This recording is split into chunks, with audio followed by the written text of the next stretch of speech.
Menards Spring Fashion Week 2014. I'm here with Christopher Bates.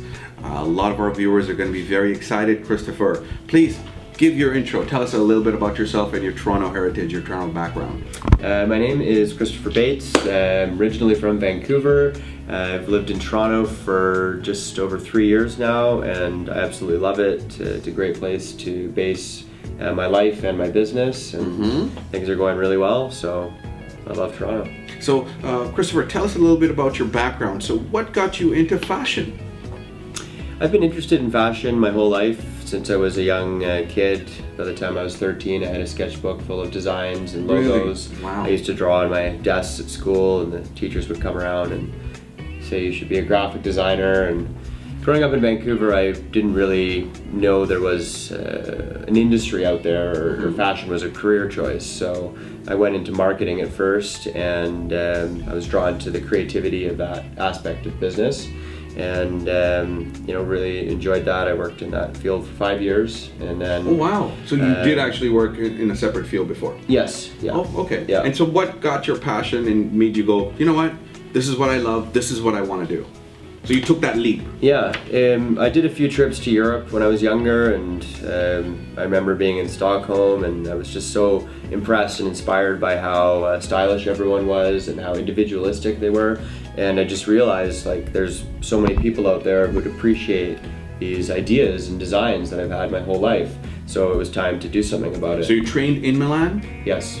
Wow, so a little bit of Europe we also see in your designs. For sure. I mean, I really just try and incorporate the best of everything I've learned and seen and been inspired by in the world. And certainly a lot of that comes from the Milanese men, who are among the best dressed in the world. So where did you go for your education when it came to design and arts and fashion?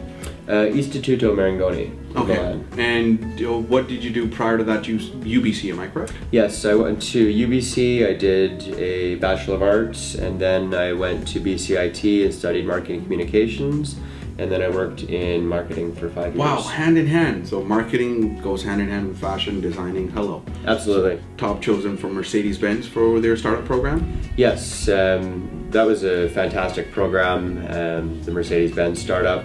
And it really helped raise my profile and connected me with some great people in the industry.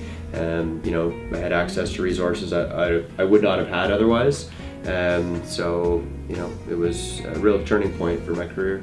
Now, we always ask everybody, because now you're at a level, you're at a state where you've done your homework, where you learn from your mistakes, and definitely I'm sure you've not done many, because no, I have. You're getting there.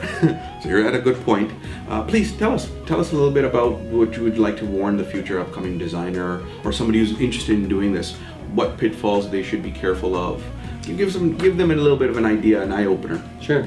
When I went to school in Milan, my teacher had just done 5 years at Costume Nationale. She was a very talented designer herself.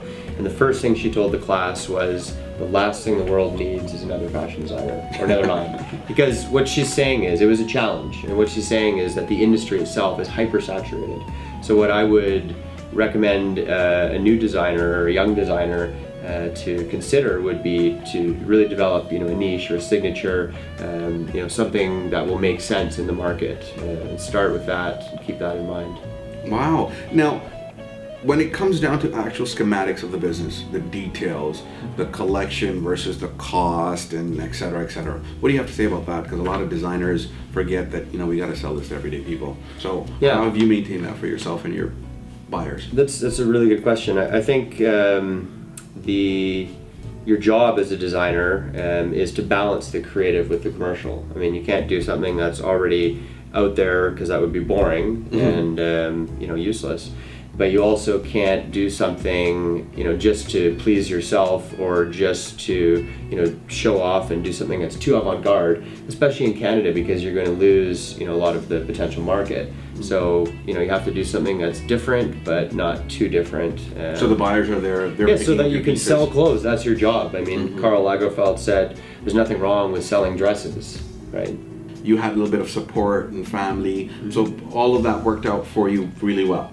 Yeah, I mean, I told my family and my family friends what I was doing, and some people were surprised, but everybody was supportive, and you know, and has been to this day. So. Well, you being one of our Canadian top designers, you know, for menswear, I really love some of your outfits for guys.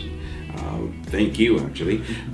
Give me a little bit of an idea. So there's always a little bit of somebody inside what they design. So they always give it to So tell us about this spring 2014. So what have you put out there for people? Give us an idea of the texture, design, style.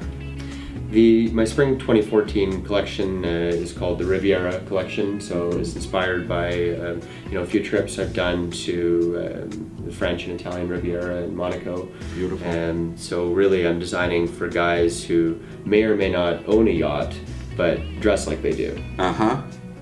Christopher Bates, thank you so much for having us, Fashion Weekly. And you know what? Good luck. We're looking forward to your new collection. Thank you very much.